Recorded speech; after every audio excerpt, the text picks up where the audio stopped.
I just finished an incredible interview with one of President Trump's closest friends and election integrity lawyer, Peter Tickton.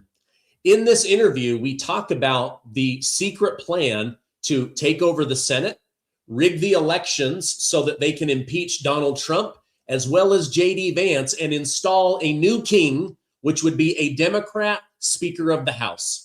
Now, President Trump and Tulsi Gabbard, they have all of the details, and we walk through the timeline of when it would be best to reveal all of the election fraud, and I think it's going to happen right after the Iran war settles down. It's a great interview with lots of really great details, so please give this video a like, share it with others, and sit back and enjoy. Today, I am joined by Peter Tickton, a longtime friend of President Trump, a lawyer with a current focus on election fraud, representing Tina Peters, the Gold Star mom thrown in jail in Colorado for exposing election fraud, as well as former Overstock CEO Patrick Byrne, who's dealing with lawsuits against Dominion voting machines. Peter, thank you so much for joining me. It's my pleasure. Thank you for hosting the show. Absolutely. I wanted to see if you could help me and my audience understand this modified voting record that is within the machines and the U.S. elections, how they cover their tracks so that it's hard to expose these, even in lawsuits. And then there was a situation that came up in the last couple of weeks down in Bear, Texas, where the person running for office was handed the modified dirty voter roll. And then the next day they said, ignore that, here's the clean voter roll. Okay. All right. Well, I don't know if they said ignore that. I don't even know if they realized what they sent out the first day, but what they did send out was nothing less than a smoking gun. Okay. I mean, this is the first time we've had confirmation of what it is that we've always understood and basically theorized, but now the theory has been proven. So that's why this is so important, what happened in Bear County. It's spelled B-E-X-A-R, but it's pronounced Bear. But, what can I tell you? It's San Antonio, basically.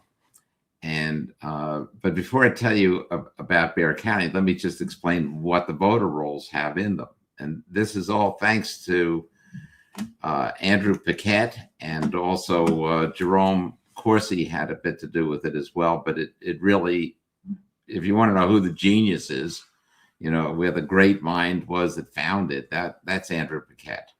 Okay. And then. But Andrew sometimes speaks above other people's heads, and so that's where Jerome Corsi came in. He realized exactly what Andrew had, and he helped get it out there. So that's where they each get their credit here. So Andrew Paquette started with the state of New York, where he lives, and he examined the voter rolls. And somehow he came upon what we now call the modified duplicates. He called them clones at first, okay, because that seemed to apply, and it does, but it's too much of a sci-fi word. We don't really want to call them clones because it's not like new people are being born, but new people are being manufactured, and it's endless. They have no limit to the number that they're allowed or capable of it. They're not allowed, but the number that are capable of adding to the voter rolls. So let me explain first that the voter rolls have a backside to them, something they call the archives. Now, if you deal with any kind of program at all in your business or in life, such as QuickBooks or client or customer management programs, that kind of stuff. When you're finished with the client or the customer, or for some reason there's something that you need to delete, but you don't want to delete it, you want to keep it, you archive it. Okay. And most machines that take even calls, voicemail, can archive the message or delete the message. Once it's nothing in the voter rolls gets deleted. As far as I can tell, in every single state, this is the same thing. Now, not every state has voter rolls because North Dakota doesn't have it. So I can only talk of the territories in 49 states. But in those voter rolls, when they, let's say they find they're advised that some voter died and given proof of the death. So then you'd think they would delete that voter, but they never delete anything. They just archive it. And anything that's in the archives can be brought back to life, back into the active part of the system. That's the joy and the benefit of archiving things, is that it's not deleted. Okay. And that's understandable, by the way, the way they deal with it. But there's much more in the archives than people know, because in the archives, that's where the modified duplicates live, if they live at all. All right. So what am I talking about? So in your community where you are, there could be 2, 3, 7, any number of Stephen Gardners. In my county where I vote, should only be one Peter Tickton, but there could be 2, there could be more. And the duplicates that are duplicating my name, sometimes the name isn't exactly duplicated the same. Sometimes my middle name will turn into a middle initial. It'll be the right middle initial. And it still uses my social security number, my driver's license number, my telephone number, my home address. Sometimes the home address is changed. The birth date is often changed slightly.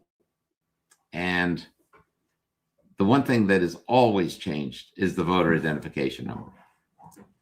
So that, if 2 people voted with the same voter identification number, they would know that it's a double vote. The machines would be able to pick that up. But when you have a different voter identification number, somehow it doesn't pick it up. It counts it as a vote.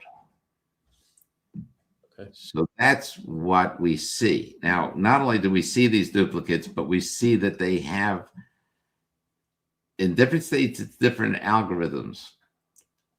Now when I talk about an algorithm, I'm not talking about Al Gore and rhythm. I'm talking about a formula where you can find these things. And Andrew Paquette actually found the formula for the algorithm for where these are located in the computer system in New York State. So that was the first one where he found the algorithm. And, to some extent, it takes a little bit of luck, but, some people are just a little bit more attuned to see certain things that most of us don't see. For instance, in the game Jeopardy, that's the one where they have the different letters that come up on the screen. And, you get a letter, you can pick a letter or a vowel or whatever. And the more letters you get, the more apparent it is of what the saying is or what it is that you need to guess. Some people can guess those just by looking at the number of blanks. Some people, need almost every blank to be filled in before they know. Andrew Paquette has a gift. He's able to see these algorithms easier than others. So, it takes work. I'm not saying he doesn't have to work at it to find the basic information, but once he has it, he was able to see, if you get rid of the decimal point and just use everything as a whole number, then the numbers line up, and then it's every 11 people, that kind of thing. Oh, wow. Yeah. Okay. So, all right. So, because the voter identification number needs to be unique for each one of these. So what happened a few weeks ago now, it'll be the first week of March, I think March 2nd and March 3rd. So that's where Weston Martinez was running for the primaries to be the representative in Congress, in the House. And so he asked I guess it would be the Secretary of State, I'm not sure who, or no, it would have been his county. He would have asked his county to give him a list of who voted on the first day. And when he got the list, lo and behold, all the modified duplicates were on it. So you saw the same names over and over again. And he was also amazed to see that the voter identification numbers were separated by the same number for each one of the duplicates. So there it is. I mean, we now know for an absolute fact that they're using the machines to deal with the elections. The person who, apparently there were over 4,700 votes that went to this person, what that person needed to be able to win. And so the candidate in that district where San Antonio is and where Bexar County, I don't know if it's the whole county or how the district is arranged, but I can tell you this, they've got a candidate who's a leftist, woke, DEI guy, okay, running as a Republican. He got the nomination. So this is one of the ways that they're cheating, is not to just give the race to the Democrats, but to give the primaries to a leftist who's going to do what they want him to do. Wow. Okay. And that's what's going on right now. Okay. So that let me ask you this, Peter. Yeah. Are you familiar with Jovan Hutton Pulitzer? He did the audit of Maricopa County. We've met. I haven't really reviewed his work carefully, but I've reviewed some of it. I'm not in a position to endorse it or criticize it, but yes, I do know. Okay. So he's been on my show several times, and we talked about the information that they grabbed from the Georgia election in 2020. Now they've gone after the Maricopa County stuff in 2020 as well as 2024. I reached out to him when that happened. He said, I'm no longer able to come on your show because I'm part of this investigation. He's been holding all of this evidence. And so I think something big is going to be coming out of Maricopa County in Arizona. But he told me that during the lawsuits that they were trying to bring, they would say, we think that there's all of these duplicates, and they wouldn't hand him an entire file. They would say, well, which one do you want to see? And then they would only give him one at a time. And so he said it would come out. There was no way to prove it because they wouldn't give us a batch of voter ballots. It was just one at a time. But now you're saying they handed over this voter roll, and you can see the multiple Peter Ticktons or the multiple Stephen Gardners right there on paper. Right there. Absolutely. And the next day he asked for the list again. And when he got that the next day, it had all different names. It had all been doctored.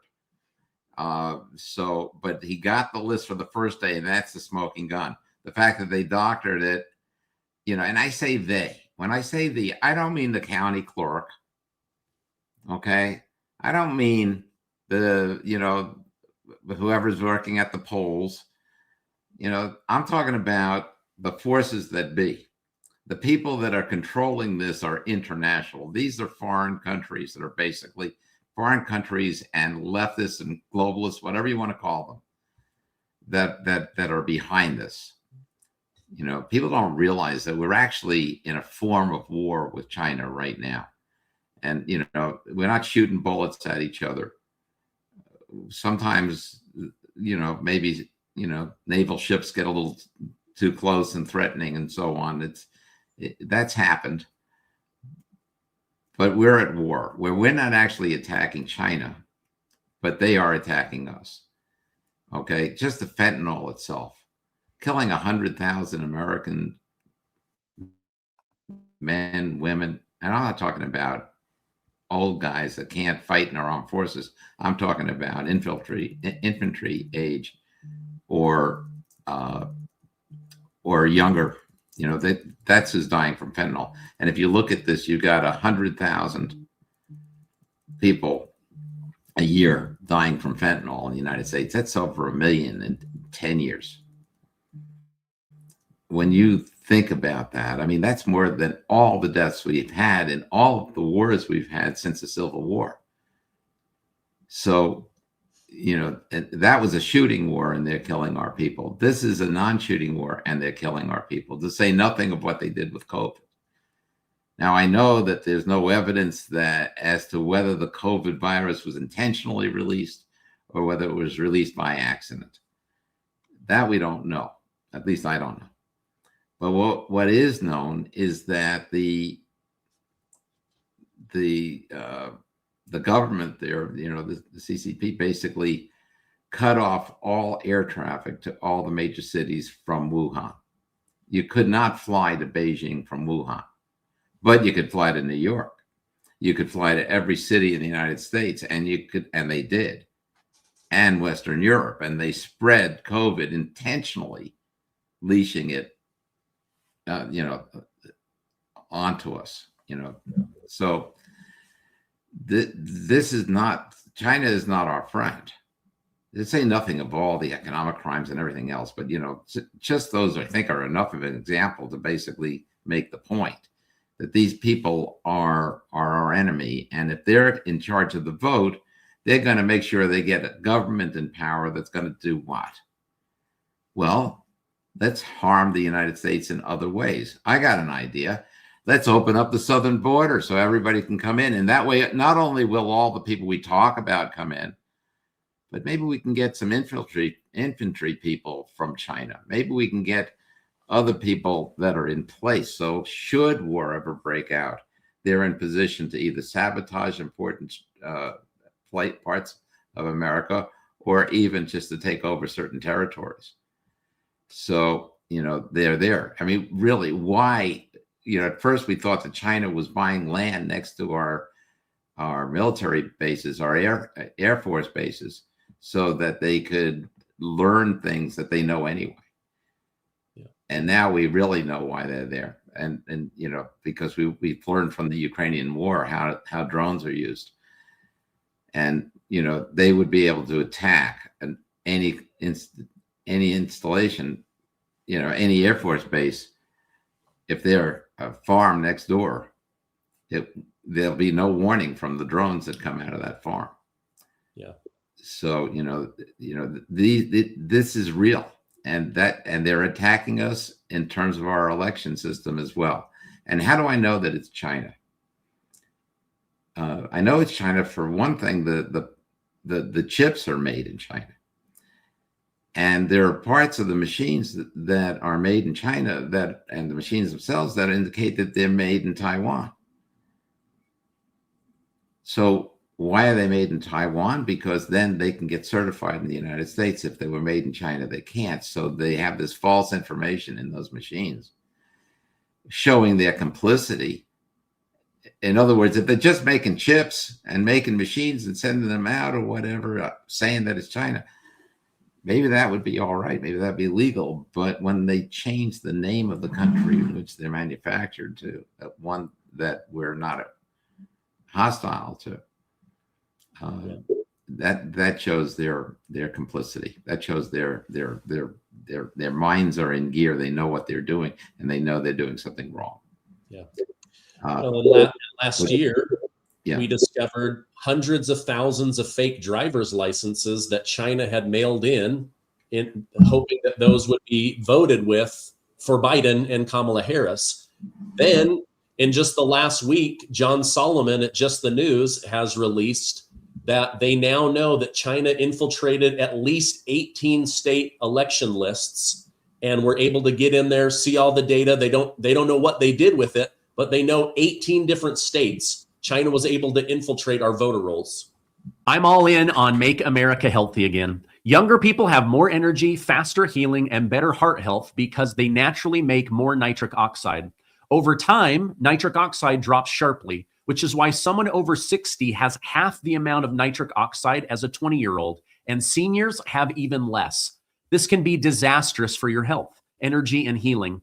Scientists won the Nobel Prize in 1998 for discovering how nitric oxide protects the cardiovascular system. When nitric oxide is low, you feel tired, your joints ache, blood vessels harden, and sexual performance suffers.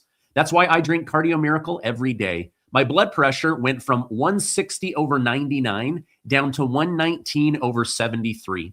I was able to come off my medication. I've noticed clearer thinking, more energy, and better sleep. Right now, Cardio Miracle is giving my audience the best price on the 60 serving bag. Plus, if you subscribe, you'll get a free 30-day travel pack for first-time buyers, additional savings, and free shipping. Check the link below. The cost is less than a fountain of soda drink and good for your body. Go check it out right now. What concerns me the most, okay, I mean, if I didn't know this, okay, but we know that they're in the voter rolls, the people that are behind this all, behind the computers, whether it's Dominion or now it's called Liberty. This fellow Linedecker, believe me, I made it all right. He didn't make anything right. We know because it was the Liberty machines that were in Bexar County, Texas. So, no.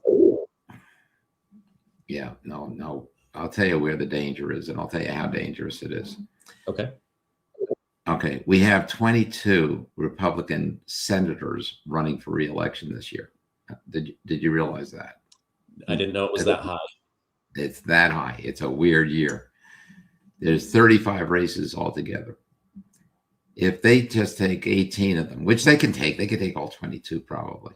I don't know that they're in every state and have command of every state. They would have to do it somehow different in North Dakota with no voter rolls there. But I'm not sure as to which states they're actually in, but it's got to be at least most of them.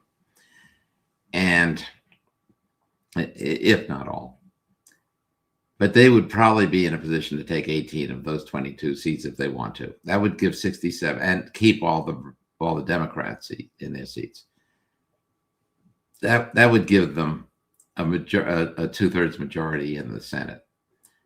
So they would be able to remove both Donald Trump and J.D. Vance at the same time for whatever crime it is that they imagine. They're already accusing them of murder because of one ICE.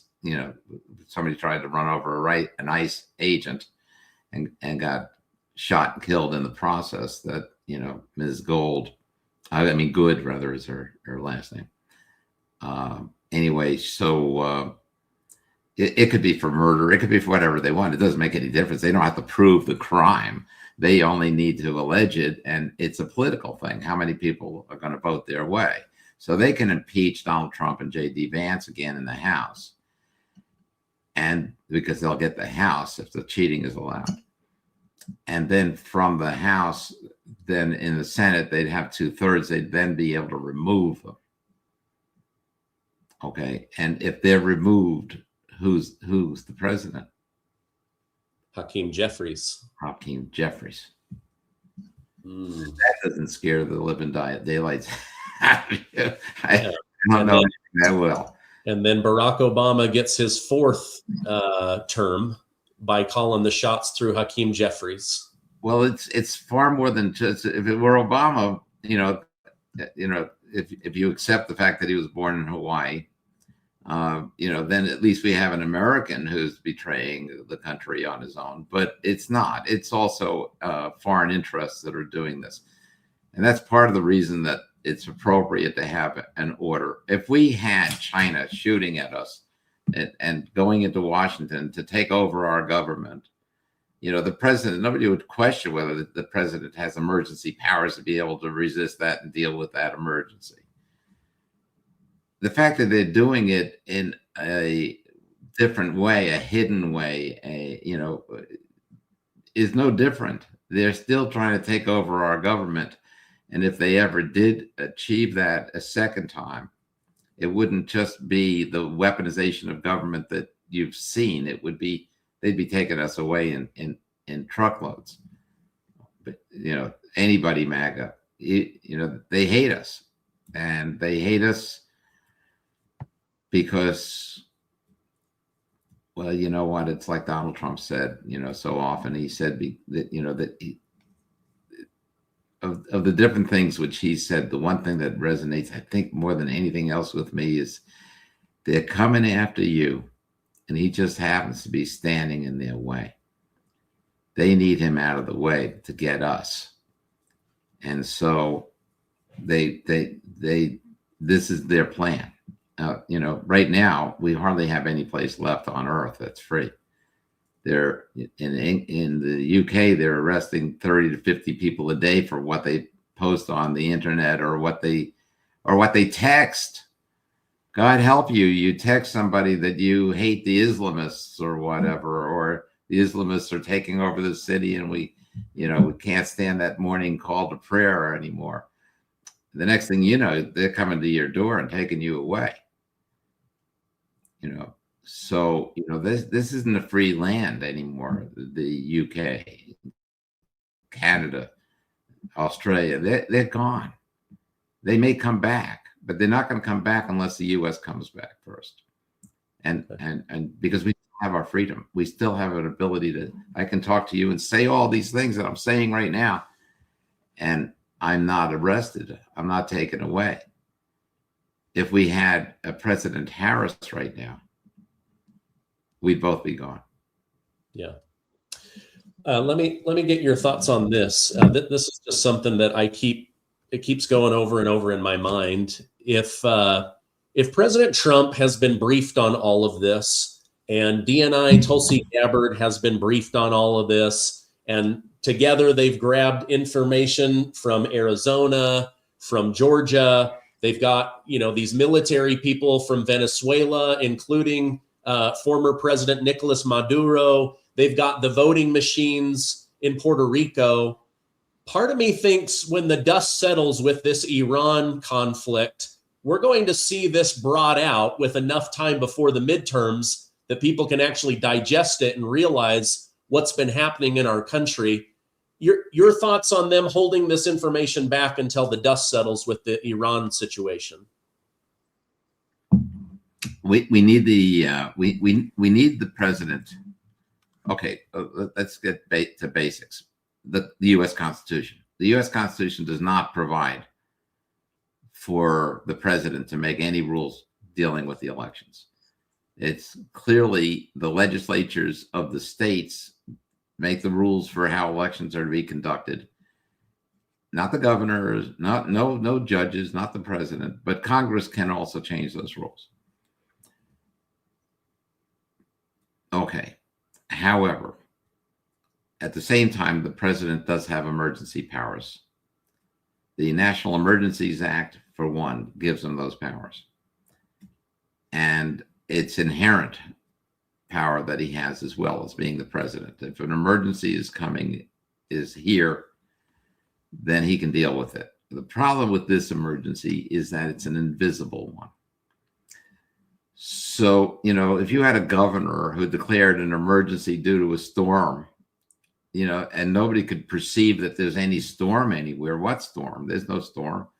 Then it would look like that emergency is not really an emergency and the courts could overturn it. So that's one of the reasons I'm here on your podcast, is because I need to let everybody know that there is an election emergency right now. And we know it. It's a fact. It's no longer when we saw all these duplicates in the voter rolls and understood what they were, we understood how it would work, but we hadn't captured evidence that showed that they actually did do it this way. Now we have that evidence. There's no question as to whether or not we have an election emergency, and there's going to be a lot more coming out as well. You mentioned Maduro. Okay, so we're talking about Venezuela. Venezuela is the country that designed all of this. Venezuela under Hugo Chavez, the first election that was stolen by the machines was in Venezuela, where Hugo Chavez was facing a recall in August of 2004. That was the first one. By 2006, the machines were already rigging what the primaries were going to do for Obama v. Clinton. So, if you recall history, Obama had like nothing behind him. Something like 7-8 years as a legislator in Chicago. And then he ran for the Senate. He was a senator for not even a full term, and that's all he had. So everybody thought he was a bit of a joke, and then he landed a victory in the primaries. And when he did, in the early primaries, and when he did, that changed everything. Meanwhile, through the decades that followed, we're talking about 2 decades from 2006 at this point, they got into more and more states. They got into more and more voter rolls. They got themselves so well established into this now that it's amazing. So you may ask me, well, if that's the case, how did Donald Trump get elected in 2024? And that's because, and I was starting to tell you how I know that it's China. And one of the things I mentioned was that the chips that they make. But also China, well, let's put it this way. Serbia is a satellite of China. I don't think anybody questions that. And the Venezuelans went to the Serbians to do the programming to make the Sierra machines, then the Smartmatic machines, and then it's all the same programming. It's a different language in Dominion, but it's the same programming, and which is another whole thing. I mean, we don't get to see that programming because there's not a court that says that we can look at it because it's trade secrets. Okay, so we don't get to examine the programming that's in those machines. It's a black box. We have no idea what that programming does. But we do know that there are machines that have phone chips in them. And there are other machines that you can just deal with from, like voice over internet type of protocols and so on. So these machines are accessible. The fact that they say that they're air gap means nothing at all, because they're all accessible. They're accessible. Imagine a machine that has a phone chip in it, except these phone chips aren't like in your cell phone. They're more like they're more robust. I don't know how you describe it, but they're more the chips that you would see in a first responders equipment than in your cell phone. Okay. But it's the same thing. It's a cell phone. So these machines call out to a central source, or they can be called from a central source. And if they can be called, they can be told what to do. They dictate the outcome of the vote. As we know from what happened in Bexar County, imagine a liberal woke DEI guy winning the Republican primary. It didn't happen. Yeah. It didn't happen in reality by the voters. It happened because they can control the outcome of the elections. I know that you've got to get going, but I think when this situation with Iran is finished, we're going to see a lot more coming out about the voter, the fraud. President Trump has got to expose this. Oh, he needs to. Look, I went to school with Donald Trump. We were classmates, but more than classmates in our senior year of high school. We lived together. It was New York Military Academy. It was not a place you go home at night. We lived together in the barracks, and I know this man really well. And, he and I competed for marks. We each got into the college of our first choice. And I always knew he was smart, but I didn't know he was this smart. What I'm seeing him doing in terms of fixing America and fixing the world, it just blows my mind. I am so proud to even know him, at least to be his friend. I'm very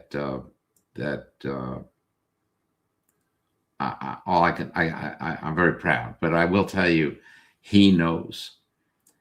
Because this isn't just a matter of fixing America. This is a matter of keeping America.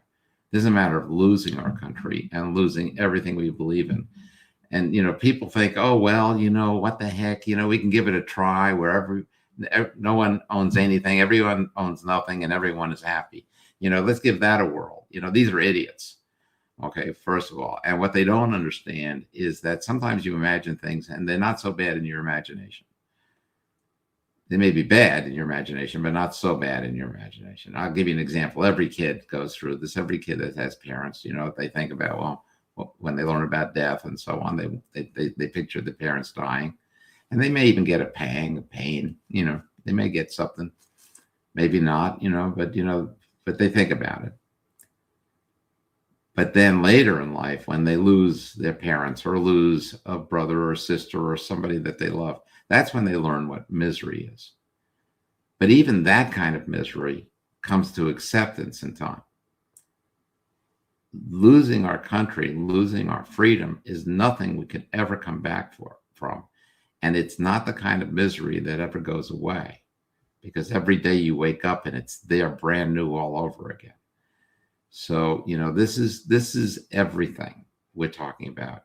And Donald Trump, if anybody understands it and knows what's going on, believe me, I know him and I trust him. I trust him with my life. I trust him with your life and all of our lives right now, because that's how serious all of this is. So, yeah, if you look at it in that perspective, he knows. Yeah.